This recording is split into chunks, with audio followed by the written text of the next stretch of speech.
Next is thermal expansion.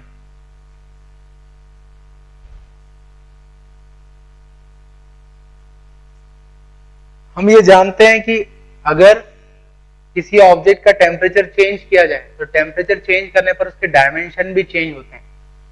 Normally temperature बढ़ने पर solid, liquid और गैस का एक्सपांशन होता है, उसका वॉल्यूम बढ़ता है, लेंथ बढ़ता है, एरिया बढ़ता है, और टेम्परेचर कम होने पर उसका कॉन्ट्रैक्शन होता है। ठीक है, गैस में इसका एक्सपांशन और कॉन्ट्रैक्शन ज्यादा होता है, इसलिए गैस का एक्सपांशन विजिबल होता है।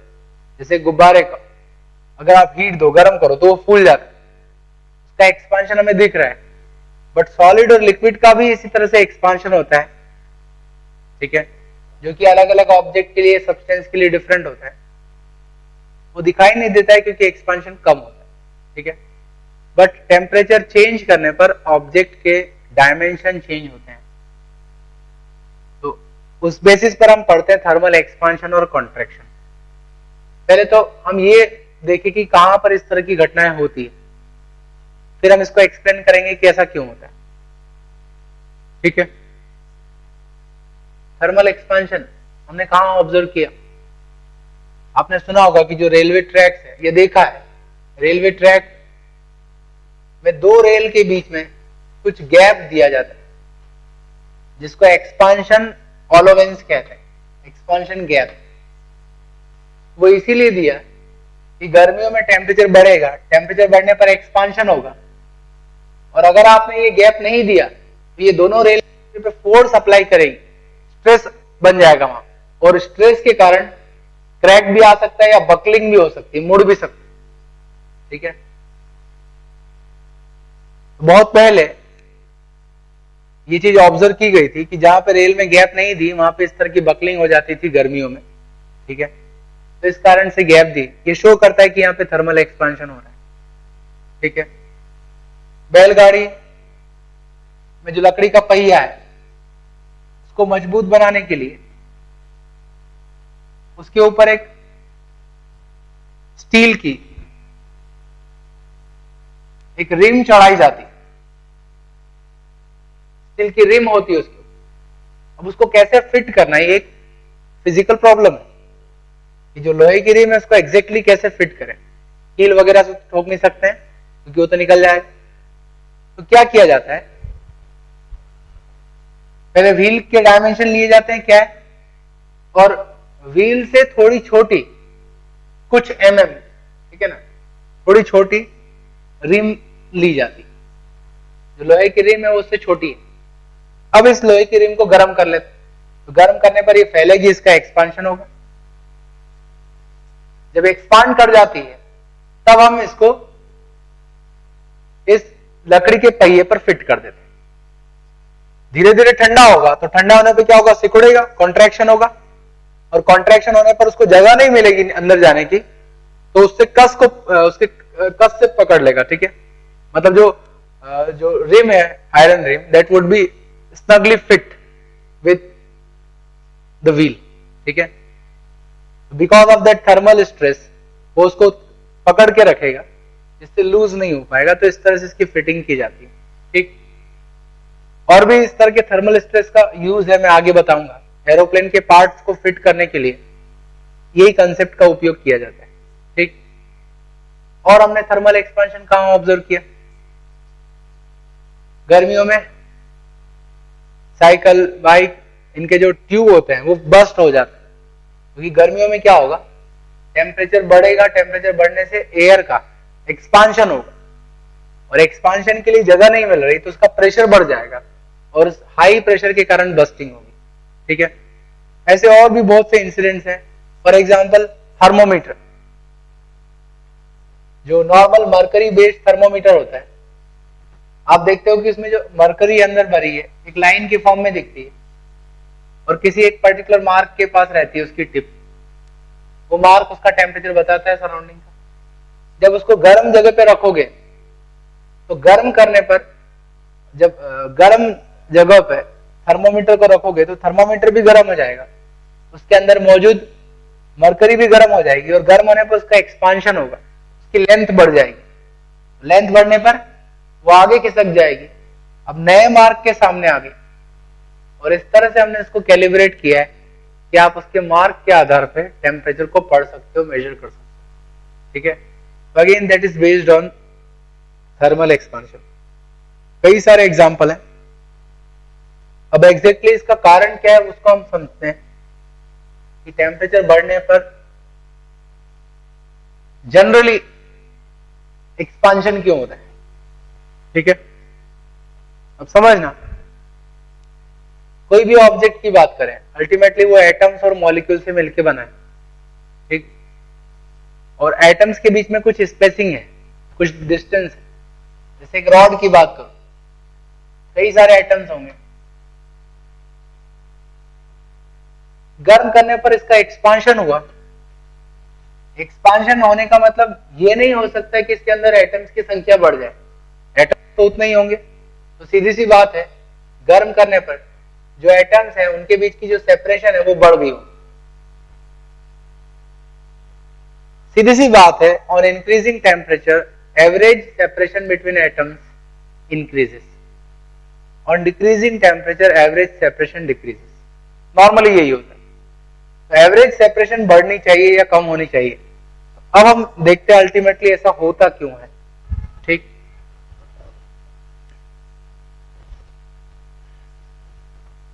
समझना, दो एटम के बीच में,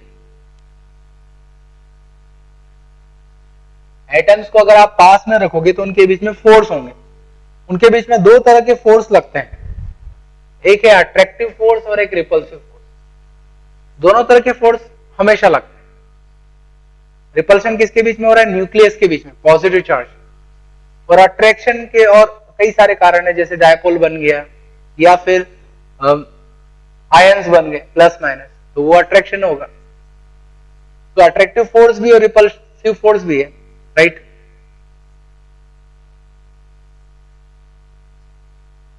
जब ये इक्विलिब्रियम डिस्टेंस पर होते हैं एटम्स, तो इक्विलिब्रियम डिस्टेंस पर अट्रैक्शन और रिपल्शन एक दूसरे को बैलेंस कर लेते हैं, मतलब इस पर लगने वाला नेट फोर्स जीरो होता है।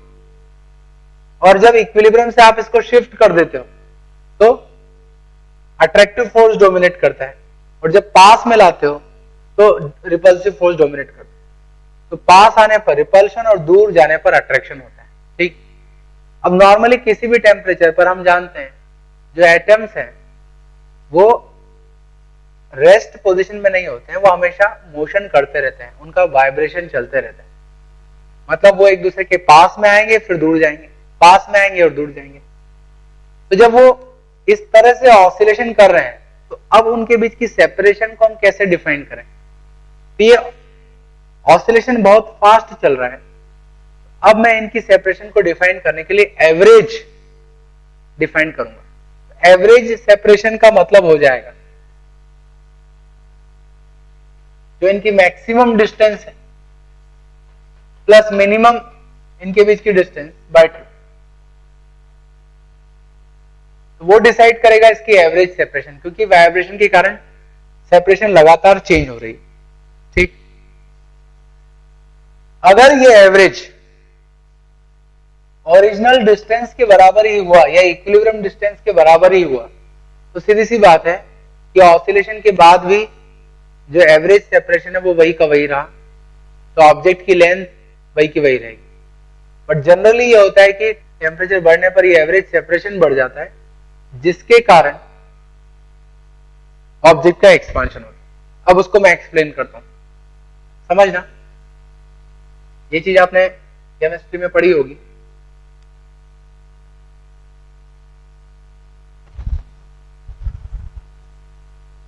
मैं पोटेंशियल एनर्जी और इंटर एटॉमिक सेपरेशन के बीच में ग्राफ बनाता। जो मैंने फोर्सेस बताए हैं उन फोर्सेस के आधार पे हम पोटेंशियल एनर्जी को डिफाइन कर सकते। याद करो, मैंने आपको बताया था कि जब अट्रैक्शन होगा तो पास आने पर पोटेंशियल एनर्जी कम होगी, और जब रिपल्शन होगा तो दूर जाने पर पोटेंशियल एनर्जी कम होगी। अब दोनों फोर्सेस लग रहे हैं तो टोटल पोटेंशियल एनर्जी, ठीक है, जो टोटल इंटरैक्शन एनर्जी है एटम्स के बीच, वो सेपरेशन पर डिपेंड करेगी।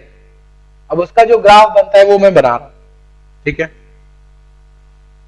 तो जनरली किसी भी दो एटम के बीच का इंटरैक्शन एनर्जी और सेपरेशन के बीच में कुछ इस तरह का ग्राफ बनता है।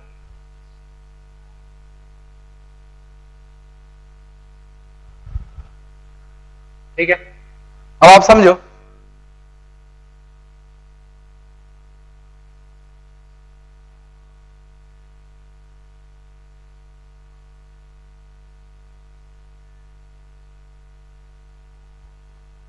इस सेपरेशन पर एटम्स के बीच की जो पोटेंशियल एनर्जी वो मिनिमम होगी। अब आप चाहे दूर ले जाओ या पास ले जाओ, दोनों ही केस में पोटेंशियल एनर्जी बढ़ रही है, ठीक है। और हम जानते हैं कि जब भी कोई ऑसिलेशन चल रहा है, जैसे यहां एटम्स के बीच ऑसिलेशन चल रहा है, तो ऑसिलेशन में जो मीन पोजीशन होती है वो वहीं पर बनती है जहां पर पोटेंशियल एनर्जी मिनिमम। दूर जाने पर भी पोटेंशियल एनर्जी बढ़ती है और पास आने पर भी पोटेंशियल एनर्जी बढ़ेगी। एक्सट्रीम पोजीशन पर मैक्सिमम पोटेंशियल एनर्जी होती है और मीन पोजीशन पर मिनिमम पोटेंशियल एनर्जी। अब समझना लॉजिक को। जो सिस्टम है, system consist of two atoms, ये हमारा सिस्टम है। इस सिस्टम के पास दो तरह की एनर्जी है, काइनेटिक एनर्जी और पोटेंशियल एनर्जी। ये पोटेंशियल एनर्जी का ग्राफ, राइट। अगर मैं 0 केल्विन टेम्परेचर की बात करूं तो 0 केल्विन वो टेम्परेचर है जहां पे सारे मोशन रुक जाते हैं, ऑल द मोशन सीज, मतलब एटम्स एक तरह से फ्रीज हो जाएंगे, वहां कोई मोशन नहीं होगा। मोशन नहीं होगा तो वहां पे काइनेटिक एनर्जी जीरो होगी। काइनेटिक एनर्जी जीरो मतलब सिर्फ पोटेंशियल एनर्जी होगी। तो 0 टेम्परेचर पर अगर मैं एनर्जी को शो करूं, 0 टेम्परेचर, 0 केल्विन टेम्परेचर की जो लाइन होगी वो ये लाइन हो।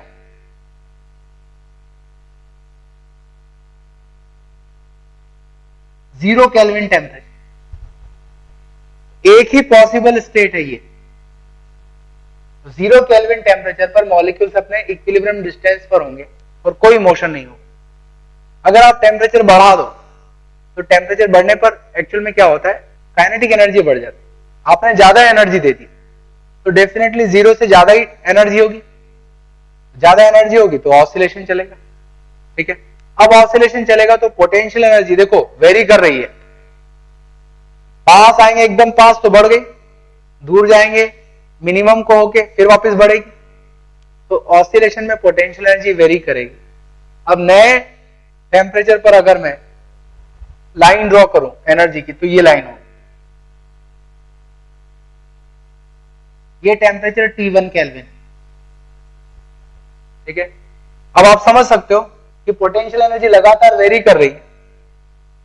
ये एक्सट्रीम पोजीशंस है, यहां पर इन पोजीशन पर सारी एनर्जी जो है वो पोटेंशियल एनर्जी के फॉर्म में। बीच में जब पोजीशंस आप बनाओगे तो उनमें पोटेंशियल एनर्जी कम होगी, मतलब कुछ ना कुछ काइनेटिक एनर्जी भी रहेगी। तो इस तरह से ऑसिलेशन चल रहा है। जब वो एक्सट्रीम पर रहेंगे तो पार्टिकल्स रुकेंगे और बीच में उनकी काइनेटिक एनर्जी ज्यादा। मतलब ये हो गया उसका मिनिमम डिस्टेंस, आर मिनिमम, एकदम पास में आ गए। और ये जो हो गया ये हो गया आर मैक्सिमम, ठीक है। तो एक ये लाइन शो कर रही है मैक्सिमम डिस्टेंस और ये मिनिमम डिस्टेंस शो कर रही है।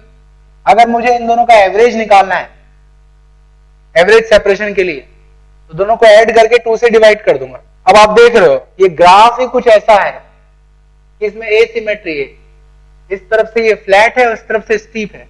तो इसका एवरेज जो है वो इस लाइन के लेफ्ट में आएगा या राइट में? डेफिनेटली राइट में आएगा इसका एवरेज। तो यहां से यहां तक की जो डिस्टेंस है ये एवरेज डिस्टेंस होगी, ठीक। अब मैं और टेम्परेचर बढ़ाता हूं तो नए टेम्परेचर पर और ज्यादा एनर्जी होगी। अब उसमें ये एक्सट्रीम पॉइंट्स हो गए, तो ये मैक्सिमम और ये मिनिमम। मैक्सिमम बढ़ रहा है, मिनिमम कम हो रहा है, लेकिन दोनों में चेंज सेम नहीं है। मैक्सिमम में ज्यादा चेंज आ गया क्योंकि ग्राफ ऐसा है। अब मैं दोनों का एवरेज निकालूंगा, तो एवरेज कुछ इस तरफ शिफ्ट हो गया और टेम्परेचर बढ़ा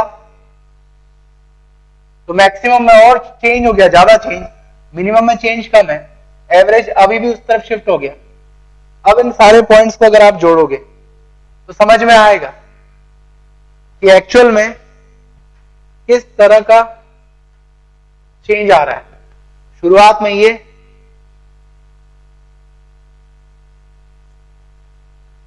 0 केल्विन पर ये एवरेज सेपरेशन है, T1 टेम्परेचर पर ये एवरेज सेपरेशन है, T2 केल्विन टेम्परेचर पर एवरेज सेपरेशन और बढ़ गई, T3 केल्विन टेम्परेचर पर एवरेज सेपरेशन और बढ़ गई।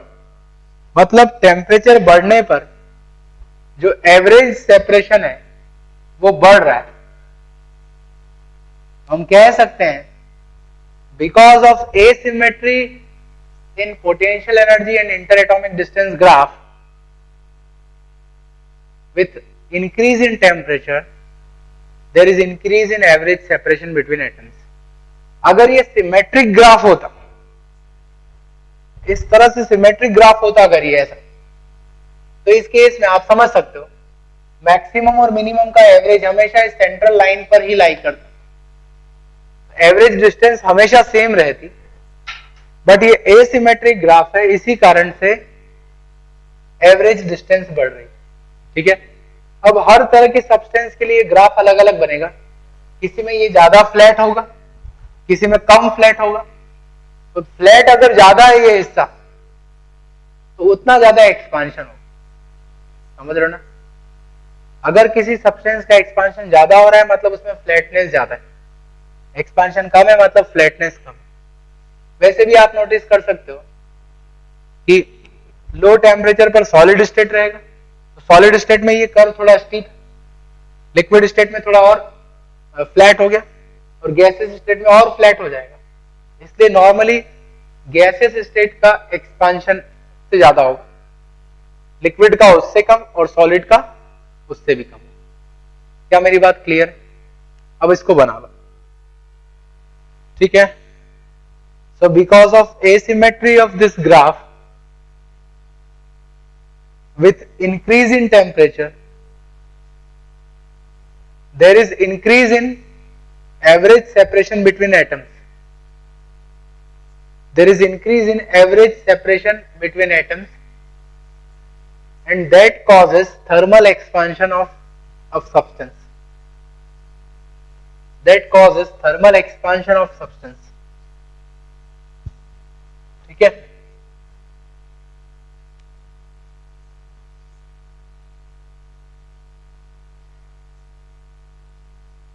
अब समझना, जब एक्सपांशन होगा तो ऑब्जेक्ट का वॉल्यूम,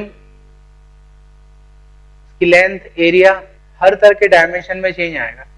सबसे मैं पहले लीनियर डायमेंशन में चेंज की बात कर रहा हूं, that is called linear expansion.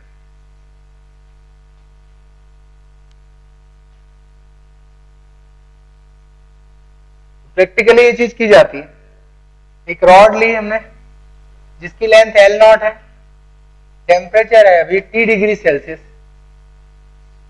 इसको गर्म कर लिया, गर्म करने पर इसकी लेंथ में चेंज आ जाएगा।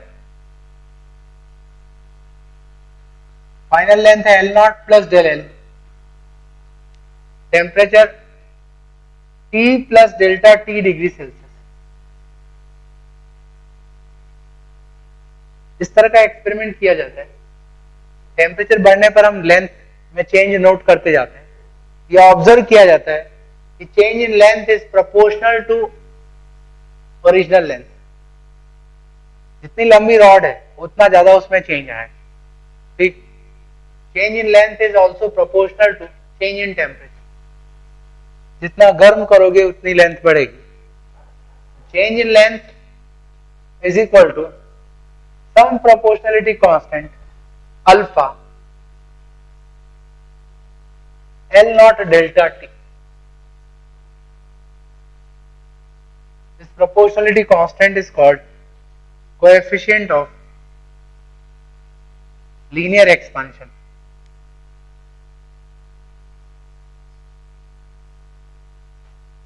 ठीक है,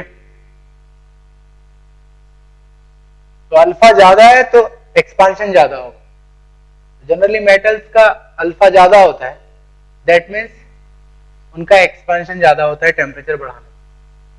अच्छा, ये कॉन्ट्रैक्शन के लिए भी वैलिड है। डेल्टा टी निगेटिव है तो डेल्टा एल भी निगेटिव है, मतलब जिसका एक्सपांशन ज्यादा होगा उसका कॉन्ट्रैक्शन भी ज्यादा होगा। अल्फा डिसाइड करेगा उसको एक्सपांशन या कॉन्ट्रैक्शन। ठीक, देन हम फाइनल लेंथ को लिख सकते हैं L not plus del L, that is L not into 1 plus alpha delta T. ठीक, अच्छा एक बात समझना, जो लेंथ में चेंज हुआ है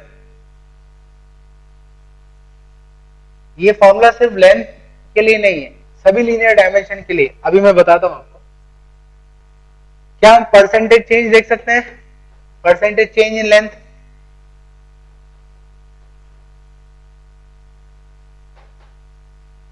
so it would be alpha delta t into 100। तो परसेंटेज चेंज जो है वो प्योरली सब्सटेंस की प्रॉपर्टी हो गई, अल्फा पर डिपेंड कर रहा है। ठीक है, this formula is valid for all linear quantities. For example, एक शीट लेता हूं मैं,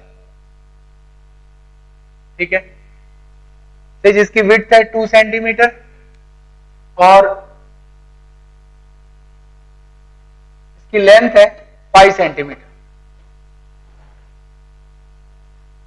इसको हम गर्म करते हैं और गर्म करने पर मान लो कि इसकी लेंथ 0.5 सेंटीमीटर से बढ़ जाती है, मतलब परसेंटेज चेंज कितना हुआ? 10%।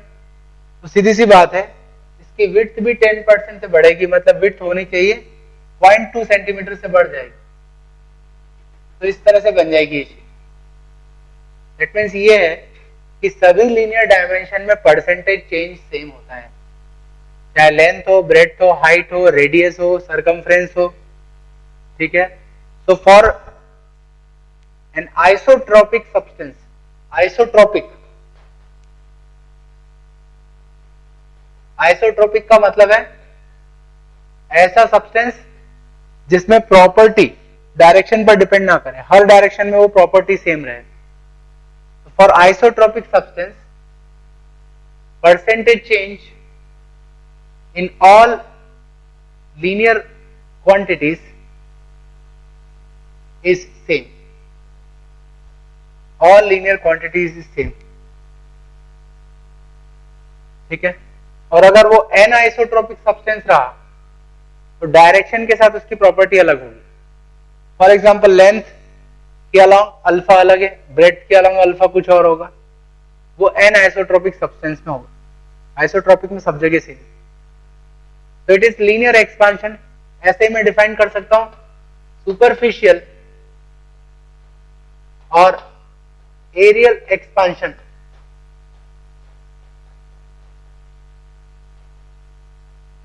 सीधी सी बात है, लेंथ, ब्रेड्थ, हाइट इनमें चेंज आएगा तो एरिया में भी चेंज आएगा। उसके लिए भी हम बिल्कुल ऐसे ही नोट करते हैं experiment. Change in area is proportional to initial area, proportional to change in temperature. यहां पर कांस्टेंट हम डिफाइन करते हैं beta, that is coefficient of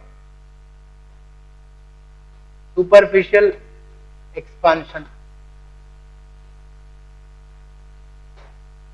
ठीक है,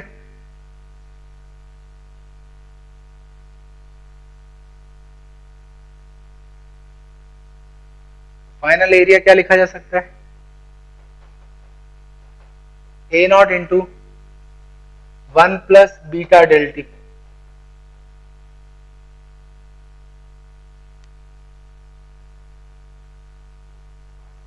और सिमिलर फॉर्मूला वॉल्यूम एक्सपांशन के लिए भी लिखा जा सकता है। वॉल्यूमेट्रिक या इसको क्यूबिक एक्सपांशन भी कहा जाता है। Change in volume is equal to initial volume into constant gamma del T, where gamma is coefficient of volume expansion.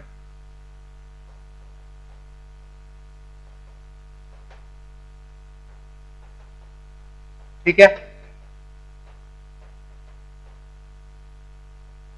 तो आप ये मत समझना कि तीनों चीजें अलग अलग है। एक्सपांशन होगा तो सीधी सी बात है लेंथ, एरिया, वॉल्यूम सब एक साथ चेंज होगा, लेकिन उनमें रिलेशन जो है वो हमने अभी डिफाइन किया। अल्फा, बीटा और गामा में कुछ रिलेशन होता है, वो रिलेशन हम डिराइव करते हैं।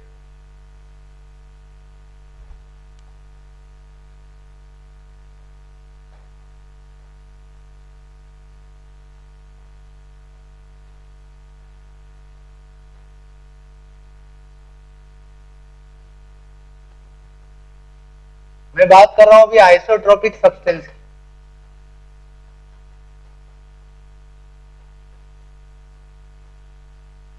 तो आइसोट्रोपिक सब्सटेंस का एक्सपांशन यूनिफॉर्म होता है, हर डायरेक्शन में एक्सपांशन सिमिलर होगा। ठीक, समझना। एक प्लेट ले रहा हूं मैं जिसकी लेंथ है ए और इसकी साइड है बी। प्लेट अभी किसी टेम्परेचर टी पर है, टेम्परेचर बढ़ने पर से हमने डेल्टा टी से टेम्परेचर बढ़ा दिया, इसकी लेंथ भी बढ़ जाएगी और इसकी विड्थ भी बढ़ जाएगी।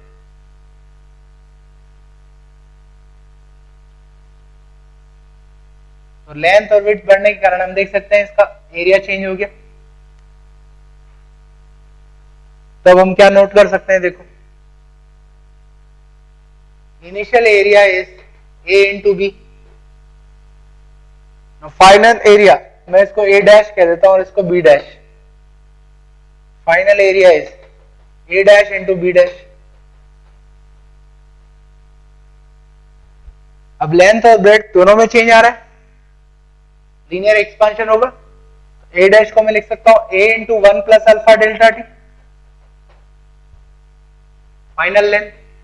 ऐसे बी डैश को B into 1 plus alpha delta T, A equal to A into B, that is initial area, into 1 plus alpha delta T का स्क्वायर।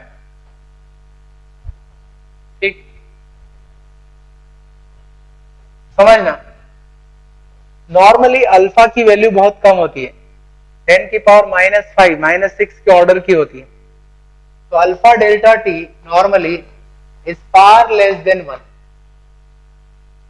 तो अल्फा डेल्टा टी 1 से बहुत छोटा होता है। तो उस केस में ए को क्या लिखा जा सकता है, A not into binomial expansion, approximation लगाओ 1 प्लस 2 अल्फा डेल्टा टी, ये रिलेशन हो गया। और फाइनल एरिया का हमारे पास फॉर्मूला है initial area into 1 plus beta delta T. That means for an isotropic substance beta is twice alpha, beta is 2 times alpha. और इसी तरह से हम वॉल्यूम एक्सपांशन भी कंसिडर कर सकते हैं, उसमें हाइट भी आ जाएगा LBH। तो हाइट के आने से यहां पर आ जाएगा 1 प्लस अल्फा डेल्टा टी की पावर 3। तो गामा इज 3 टाइम्स अल्फा। ठीक है, तो for isotropic substance beta is twice alpha and gamma is thrice alpha. ठीक है, अगर मैं बात करता हूं एन आइसोट्रोपिक सब्सटेंस की, ठीक है, तो उसमें डायरेक्शन के साथ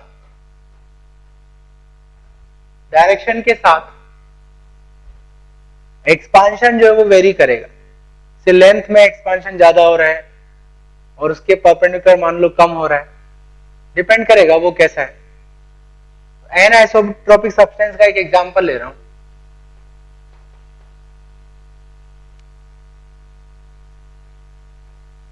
एक सिलेंडर बना है, एक एनआइसोट्रोपिक सब्सटेंस है। इस सब्सटेंस के लिए along the length of cylinder coefficient of linear expansion दिया है अल्फा 1। लेंथ के अलॉन्ग एक्सपांशन का कोएफिशिएंट है अल्फा 1 और लेंथ के परपेंडिकुलर जो एक्सपांशन हो रहा है उसका कोएफिशिएंट दिया है अल्फा 2। इसके परपेंडिकुलर जो चेंज है उसमें कोएफिशिएंट अल्फा 2 है। तो इसके लिए हमें वॉल्यूम एक्सपांशन का कोएफिशिएंट निकालना है। ठीक, अब समझना, इनिशियल वॉल्यूम में लिख सकता हूं pi R square into length. Temperature बढ़ने पर एक्सपांशन होगा, final volume pi R dash square L dash. Final radius क्या होगी? अब रेडियस इस तरफ है लेंथ के परपेंडिकुलर, तो उसमें जो चेंज होगा वो अल्फा 2 के अकॉर्डिंग होगा। तो मैं इसको लिखूंगा R into 1 plus alpha 2 delta T का square into length L into 1 plus alpha 1 delta T, क्योंकि जो लेंथ में चेंज हो रहा है वो अल्फा 1 के अकॉर्डिंग है। तो क्या लिखा जा सकता है? Pi R square L into 1 plus alpha 2 delta T का square into 1 plus alpha 1 delta T.